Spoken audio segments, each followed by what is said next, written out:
या भारतीय लोकतंत्र पर गरीबी के क्या प्रभाव पड़े, आज हम ये देखने वाले हैं। हमने भारतीय लोकतंत्र की जो चुनौतियां थी वहां पे लिख रखी हैं, इसमें हमने 2 कंप्लीट करा दिए, तीसरी पे आ गए और तीसरी का भी हम कारण देख चुके हैं, गरीबी के कारण। इसका वीडियो हमारे चैनल पर अपलोड है, आप देख सकते हैं।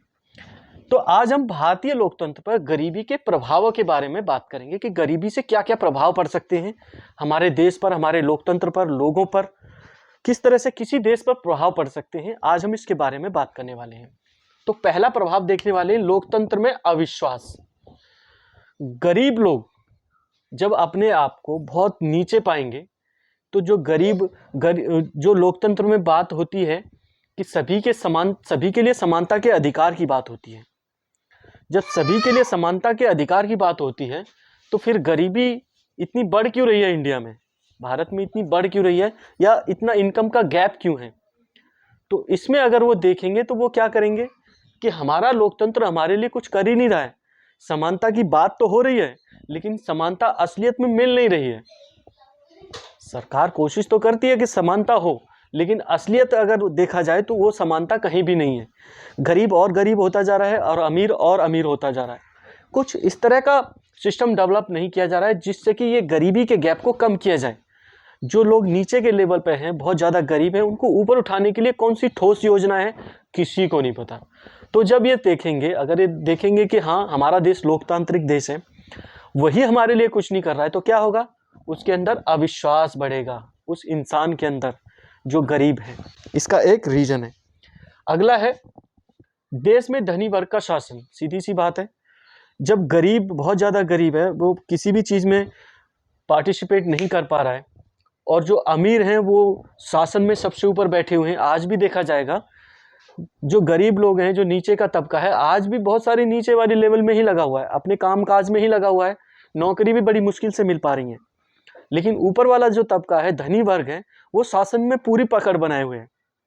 वो अपने लिए बहुत सारी नीतियों को बदलवा लेता है सरकार से।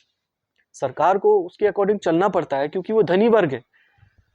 उसके बहुत सारे लोग हैं जो कि शासन में अपने तरह से काम कराने के लिए लगे हुए हैं। तो आज भी देखा जाता है देश में धनी वर्ग का शासन है और ये हर जगह होता है, हर देश में होता है। लेकिन इनकम का इतना गैप और गरीबी बहुत ज़्यादा साउथ ईस्ट एशिया में पाई जाती है, जो कि बहुत सोचने वाली विषय है। अगला है राजनीतिक दलों द्वारा गरीबों को बहकाकर लाभ उठाना। अब सीधी सी बात है, जहां गरीबी होगी वहां अशिक्षा होगी, वहां लोग ज़्यादा अनपढ़ रहेंगे। क्योंकि गरीबी क्या करती है, हमको सबसे पहले गरीबी काम करने के लिए प्रेरित करेगी, क्योंकि खाने के लिए चाहिए सबसे पहले, क्योंकि नौकरी तो है नहीं, कोई बिजनेस तो है नहीं, तो खाने के लिए क्या करेंगे, काम पे जाना पड़ेगा। तो बचपन में ही बहुत सारे बच्चों को, बहुत सारे लोगों को, बहुत सारे जो हमारी जनरेशन है उसको काम पे लगना पड़ता है।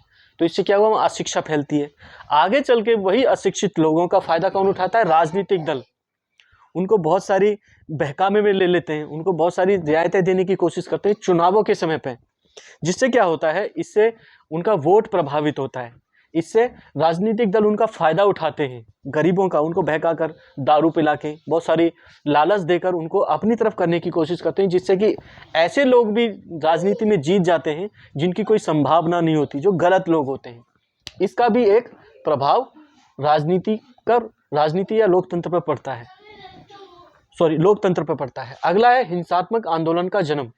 गरीबी से क्या होगा, जब इनकम का वो बहुत बड़ा गैप देखेंगे कि एक तबका इतना गरीब है और उसका शोषण कर रहा है, तो गरीब लोगों के अंदर एक हीन भावना आएगी कि क्यों ना इस तबके को खत्म करके यहाँ पर बराबरी का सब चीज़ें कर दी जाए, क्यों हमारा शोषण किया जा रहा है। इससे क्या होगा, हिंसात्मक आंदोलन होते हैं, कई बार हिंसा भी फैल जाती है। क्योंकि अक्सर देखा जाता है कि बड़े लोगों द्वारा, अमीर लोगों द्वारा छोटों को दबाया जाता है।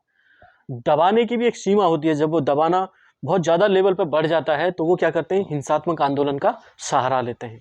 ये सभी हो रहा है गरीबी की वजह से। अगला है तानाशाही शासन का भय।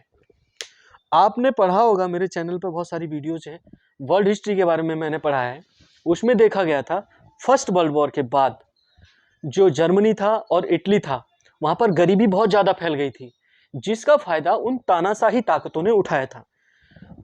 इटली के अंदर मुसोलिनी ने तानाशाही शासन स्थापित किया था और जर्मनी के अंदर हिटलर ने तानाशाही शासन स्थापित किया था।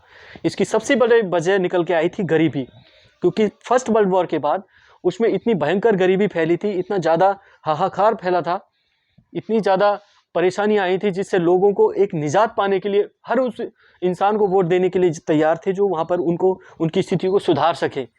इसी का फ़ायदा उठाया इन दोनों ने, जहाँ बहुत बड़े लेवल पर तानाशाही स्थापित की गई। आप हिटलर का नाम ज़्यादातर लोग जानते होंगे, मुसोलिनी का शायद नहीं जानते होंगे, लेकिन मुसोलिनी भी बहुत बड़ा तानाशाह बना था इटली का 1914 के बाद।